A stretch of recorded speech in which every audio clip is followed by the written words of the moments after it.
Hello friends, this is Rajesh and welcome to AK learning. आज हम NEP based जो questions होते हैं उनको डिस्कस करेंगे कि किस तरीके के आपके एग्जाम्स में क्वेश्चन पूछे जा रहे हैं या फिर पूछे जाएंगे, जो कि बेस्ड होंगे किसके ऊपर? नेशनल एजुकेशन पॉलिसी यानी कि एनईपी के ऊपर। ठीक है, सबसे पहले जो हमने अपना पार्ट बी स्टार्ट किया हुआ है, इसमें हमने सबसे पहले ही अपना जो टॉपिक कवर करा है कौन सा? एनईपी। तो अब इसी के क्वेश्चन की हम प्रैक्टिस करेंगे। ठीक है, और इसका हमने नाम रखा हुआ है एग्जाम वाली प्रैक्टिस। तो होपफुली काफ़ी हेल्प करेगी ये सीरीज आपको ना, ये सेशन काफ़ी हेल्प करेगा। और वीडियो को स्टार्ट करने से पहले ही लाइक और शेयर कर सकते हो और चैनल को सब्सक्राइब कर सकते हो। ठीक है, तो स्टार्ट करते हैं बिना टाइम खराब करे या वक्त ज़ाया करे।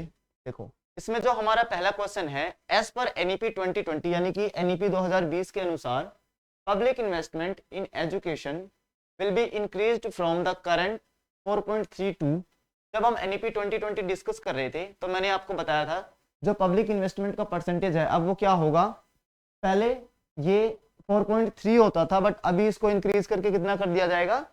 6%। ठीक है, जिन्होंने वो वीडियो देखी है उनको तो आसानी से समझ में आ रहा होगा। ठीक है, बाकी जिनको नहीं समझ में आ रहा है एक बार जाके वीडियो चेकआउट कर लो चैनल पे, उनको भी समझ में आ जाएगा। ठीक है, तो 6% हो जाएगा किसका? जीडीपी का, सकल घरेलू उत्पाद का।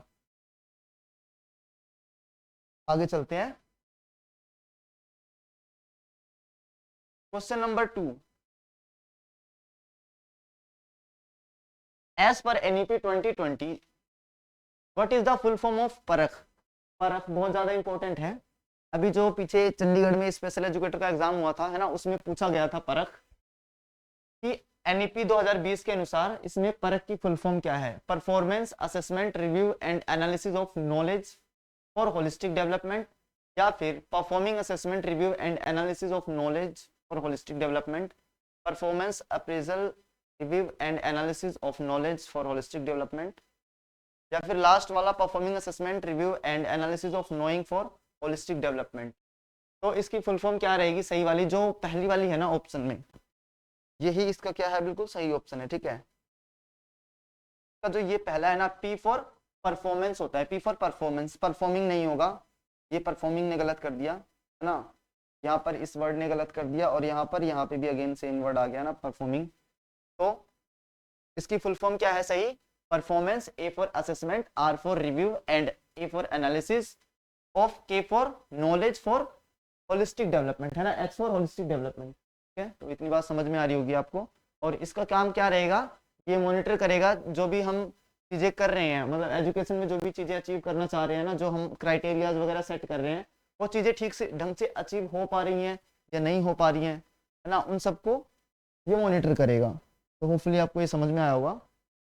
आगे चलते हैं, अगर समझ में नहीं आ रहा है तो आप जाके चैनल पे चेकआउट कर सकते हो वीडियोस। ठीक है, नेक्स्ट क्वेश्चन है question number 3। NEP 2020 lays particular emphasise on the development of, जो एनईपी 2020 वाली है ना, ये किसके ऊपर ज्यादा जोर देती है? तो देखना ध्यान से, ऑप्शंस हैं the best infrastructure in the world, दुनिया का सबसे बेहतरीन हमारे पास इंफ्रास्ट्रक्चर होना चाहिए, क्या ऐसा कहती है एनईपी 2020? ऐसा तो कुछ कहा नहीं एनईपी 2020 ने। The provision to give 100 employment,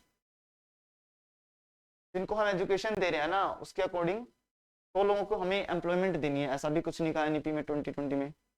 वहाँ पे वोकेशनल एजुकेशन की बात की गई है, बट यहाँ पे 100 एम्प्लॉयमेंट जैसा कुछ भी बात नहीं हुई है एनईपी 2020 में। ठीक है, the provision to give free education, free and compulsory education, और फ्री एजुकेशन पहले से ही चलता आ रहा है ना, बट जो मेन है हमारा the creative potential of each individual, ये जो है ना मेन टारगेट रहेगा किसका? जो हमारी एनईपी 2020 है ना, इसका मेन टारगेट क्या रहेगा? ये the creative potential of each individual. हम क्या कर रहे हैं? जो हर एक इंडिविजुअल के अंदर है ना, हमें क्रिएटिविटी बढ़ानी है। जो हम क्या कर रहे हैं, रोट लर्निंग से हम किधर जा रहे हैं? रोट से हम शिफ्ट हो रहे हैं किसकी तरफ? कंसेप्चुअल की तरफ, है ना, कंसेप्चुअल अंडरस्टैंडिंग की तरफ जा रहे हैं ना, है ना। तो इसका मेन एम क्या रहेगा? फोर्थ वाला सही ऑप्शन रहेगा। ठीक है, फ्री एजुकेशन, ये 1968 में भी बात हो गई थी। बाकी जो हमारा आरटीई है यानी कि राइट टू एजुकेशन एक्ट है, वो भी बात करता है किसकी, फ्री एंड कंपलसरी एजुकेशन की। ठीक है, आगे चलते हैं क्वेश्चन नंबर 3। वीडियो को लाइक शेयर कर दिया करो, है ना, हमें भी अच्छा लगेगा। When did the union cabinet approve the new education sorry new national education policy NEP 2020, यानी कि जो यूनियन कैबिनेट था उसने कब अप्रूव करा था जो नई वाली एनईपी 2020 है ना। तो देखो इसमें हमने समझा था जो एनईपी 2020 है ना, जो एनईपी 2020 है इसके बारे में हम बात कर रहे थे। इसका जो डिस्कशन कब से स्टार्ट हो गया था, ये हो गया था 15 जनवरी, सॉरी डेट यहाँ, जनवरी 2015 से ही स्टार्ट हो गया था ना इसका डिस्कशन का, जो हमारी एनईपी 2020 है। बट इसको अप्रूवल कब मिला हुआ था, ये मिला था 29/2020 को। होपफुली इतनी बात आपको क्लियर आई होगी। अब देखो 29 जुलाई कहाँ है इसमें ऑप्शन में, हाँ अप्रूवल की बात कर रहे हैं ना। ठीक है, होपफुली समझ में आया होगा। आगे चलते हैं, नेक्स्ट क्वेश्चन है क्वेश्चन नंबर 5, ध्यान से समझना। एज पर एनईपी 2020, एनईपी 2020 के according which will be created as an apex body for fostering a strong research culture, है ना, मजबूत सा जो कि रिसर्च कल्चर को बढ़ावा दे, एंड बिल्डिंग रिसर्च कैपेसिटी, है ना, और जो रिसर्च की जो रिसर्च कैपेसिटी है उनको बनाने के लिए, उसका निर्माण करने के लिए हायर एजुकेशन के लिए कौन सी बॉडी बनाई जाएगी, है ना। तो इसमें कौन सा बताया था मैंने, इसमें था हमारा नेशनल कमीशन फाउंडेशन या higher commission education, national research foundation, none of the above. तो इसमें कौन सा था, जो हमारा 3 वाला ऑप्शन है, ये नेशनल रिसर्च फाउंडेशन। ठीक है, तो ये वाला सही ऑप्शन है। ठीक है, होपफुली समझ में आ रहा होगा आप सभी को। एक मिनट, ठीक है। अब देखो नेक्स्ट हमारा जो क्वेश्चन है वो क्या बोल रहा है, as per NEP 2020 vocational education will start. Vocational education क्या होती है, जो आपको, देखो वोकेशनल एजुकेशन समझते हैं। वोकेशनल एजुकेशन क्या होती है, ऐसी स्किल्स जो आपको अर्न करने में हेल्प करती है, मतलब कोई आर्ट एंड क्राफ्ट वगैरह हो गई, या कोई ऐसी तरीके की स्किल जो आपको इन फ्यूचर अर्न करने के लिए हेल्प करेगी। ठीक है, जैसे कि ट्रेनिंग वगैरह हो गई, स्किल्स वगैरह हो गई, है ना, आर्ट एंड क्राफ्ट की एक्टिविटीज वगैरह सिखा रहे हैं, तो वो वोकेशनल एजुकेशन के अंडर आएगी, है ना। तो इसको कब से स्टार्ट करा जाएगा, which grade that will also include internship. और इसके अंदर वोकेशनल एजुकेशन के अंदर एनईपी 2020 क्या कहती है कि हम इंटर्नशिप भी इंक्लूड करेंगे, है ना। तो उसको कौन सी क्लास से स्टार्ट करा जाएगा, तो उसके लिए ये ग्रेड 6 है ना, 6th क्लास से हम उसको स्टार्ट करेंगे। ठीक है, ये हम डिस्कस कर चुके हैं अपनी लास्ट वीडियोस में, तो अगर आपने वीडियो नहीं देखी है तो आप जाके चेकआउट कर सकते हैं चैनल पे। क्वेश्चन नंबर 7 देखो, एज पर एनईपी 2020, एनईपी 2020 के अनुसार national curricular framework for school education, यानी कि NCFSE, ये फुल फॉर्म पूछी गई है पहले एग्जाम में, है ना, और अभी और पूछी जाएगी। 2020-21 will be developed by, NEP 2020 के अनुसार ये जो NCFSE है ना, इसको कौन डेवलप करेगा, कौन बनाएगा, कौन सी संस्था। तो हम सभी जानते हैं इसके लिए कौन सा है सही ऑप्शन, NCERT, है ना। ये भी एजुकेशन में वर्क कर रही है। आपकी जो बुक्स आप देखोगे ना, वो NCERT की ही यूज होती है ना गवर्नमेंट स्कूल में, और बाकी प्राइवेट स्कूल में भी 9th-10th में यही NCERT ही लगवाते हैं। ठीक, आगे चलते हैं। NCERT की फुल फॉर्म देख लो, national council of educational research and training. ठीक है, आगे चलते हैं। क्वेश्चन नंबर देखो 8, एज पर एनईपी 2020, एनईपी 2020 के अनुसार teaching up to at least what grade to be in mother tongue, यानी कि एनईपी 2020 के अनुसार इस ग्रेड तक हमें जो है ना मदर टंग या रीजनल लैंग्वेज में हमें बच्चों को एजुकेशन देनी है। मदर टंग कौन सी है या रीजनल लैंग्वेज कौन सी है? जब बच्चा इस दुनिया में आ रहा है पैदा होने के साथ ही जो वो फर्स्ट लैंग्वेज सीख रहा है या अडोप्ट कर रहा है अपने आसपास से, वो उसकी मदर टंग या फिर रीजनल लैंग्वेज है। तो कौन सी क्लास तक हमें जो है ना मदर टंग में एजुकेशन देनी है? तो ये बात थी कहाँ तक की? प्राइमरी एजुकेशन की, यानी कि क्लास 5th तक की। ठीक है, ग्रेड 13 ग्रेड 5 तक। ठीक है, होपफुली समझ में आ रहा होगा आप सभी को। आगे चलते हैं, नेक्स्ट देखो, how many out of school children will be brought back into main stream under NEP 2020, यानी कि एनईपी 2020 के अनुसार जो मेन स्ट्रीम से अलग हो गए हैं ना, बताया था ना कुछ बच्चे ऐसे, बहुत सारे मतलब कुछ क्या बहुत सारे बच्चे ऐसे हैं जो अपनी एजुकेशन कंप्लीट नहीं कर पाते हैं और क्या करते हैं, एजुकेशन को ना बीच में छोड़ के ही चले जाते हैं। तो उनमें से कितने बच्चों को वापस लेके आया जाएगा एनईपी 2020 के अकॉर्डिंग?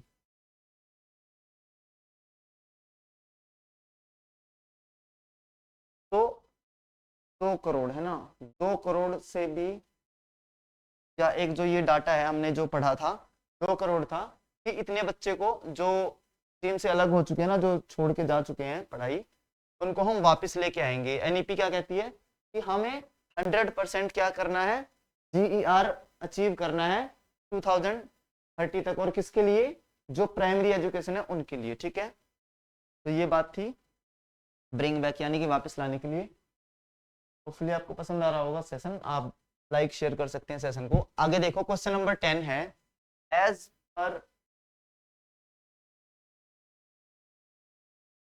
पर NEP 2020 the 10+2 structure of school curricular is to be replaced by a which curricular structure, यानी कि जो हमारा सिस्टम चल रहा है ना एजुकेशन में, ये आप सभी को पता होगा 10+2 चल रहा था ना, तो इसको किसके साथ रिप्लेस किया जाएगा एनईपी 2020 के अकॉर्डिंग?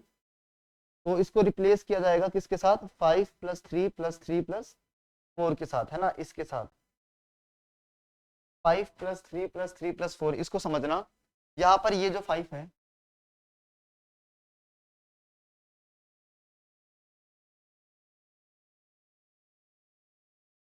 यहाँ पे 5+4+4+,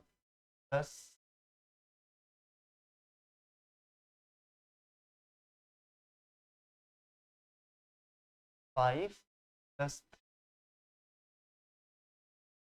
क्या मतलब है? ये जो 5 है ना, इसमें कौन सी आपकी नर्सरी एजुकेशन, कौन सी है इसमें आपकी? है आपकी नर्सरी एजुकेशन। ठीक है, आपकी एक तो नर्सरी है और प्लस फर्स्ट क्लास और प्लस सेकंड क्लास। ठीक है,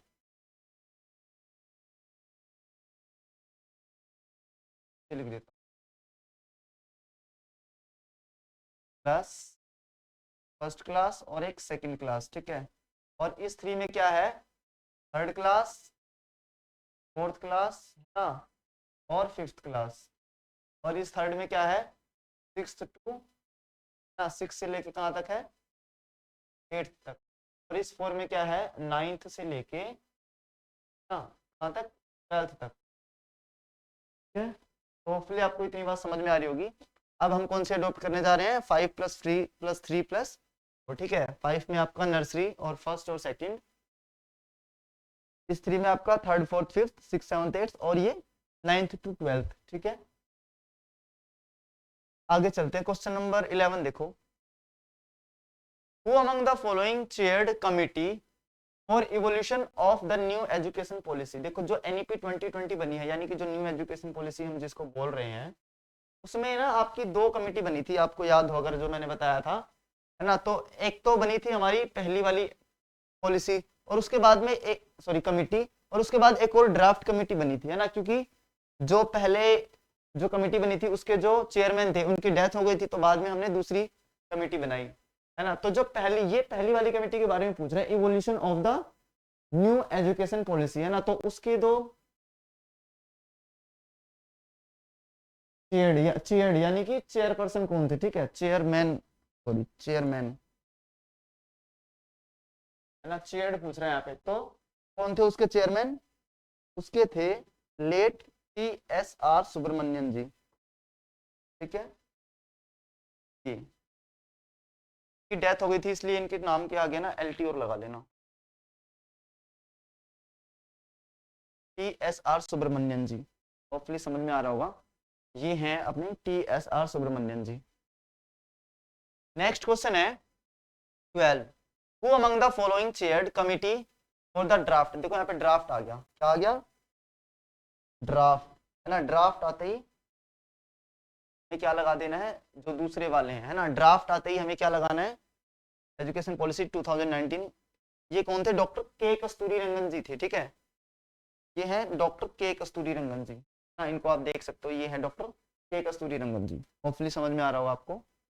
नेक्स्ट देखो क्वेश्चन नंबर 13 है, विच national policy on education recommended compulsory computer education in school, तो कौन सी एजुकेशन पॉलिसी थी जिसने कंपल्सरी कर दिया किसको, कंप्यूटर को स्कूल एजुकेशन के अंदर, है ना, या हम कहें कि इस NEP के अनुसार जो कंप्यूटर था उसका एड ऑन हुआ था एजुकेशन में, तो वो कौन सी थी, हमारी 1986 वाली पॉलिसी थी, है ना, जो 1986 में पॉलिसी आई उसके अकॉर्डिंग कंप्यूटर एड ऑन हो गया, ठीक है, तो कहाँ है इसमें 1986 फर्स्ट नेशनल पॉलिसी, हाँ 1986 वाली कौन सी थी, सेकंड वाली पॉलिसी थी, ठीक है, फर्स्ट कौन सी थी 1968 वाली और सेकंड पॉलिसी 1986 वाली थी, ठीक है, रिवाइज्ड कब हुई थी, ये फर्स्ट हमारी थी 1992 वाली, सॉरी 1968 थी भाई, फर्स्ट थी हमारी 19, ये हमारी 19, ये 1986, ये 19 वाली है ना, और ये अपनी ये 2020 वाली है, और काफ़ी हेल्पफुल रहा है ये जो हमने कंप्यूटर एड ऑन करा ना इसमें एजुकेशन में, बहुत ज़्यादा हेल्पफुल रहा है। आगे देखते हैं question number 14, which national policy on education recommended common school system and closing of private school and Navodaya Vidyalaya as they are widening the educational gap, तो कौन सी पॉलिसी के अकॉर्डिंग, कौन सी NEP के अकॉर्डिंग जो नवोदय विद्यालय थे जो कि गिफ्टेड बच्चों के लिए बनाए गए थे, है ना, और जो प्राइवेट स्कूल है उनको बंद करने की मांग हुई थी या हम कहीं सजेशन आए थे, तो वो कौन सी थी, वो हमारी रिवीजन वाली पॉलिसी थी 1992 वाली, है ना, तो रिवाइज्ड ये वाली,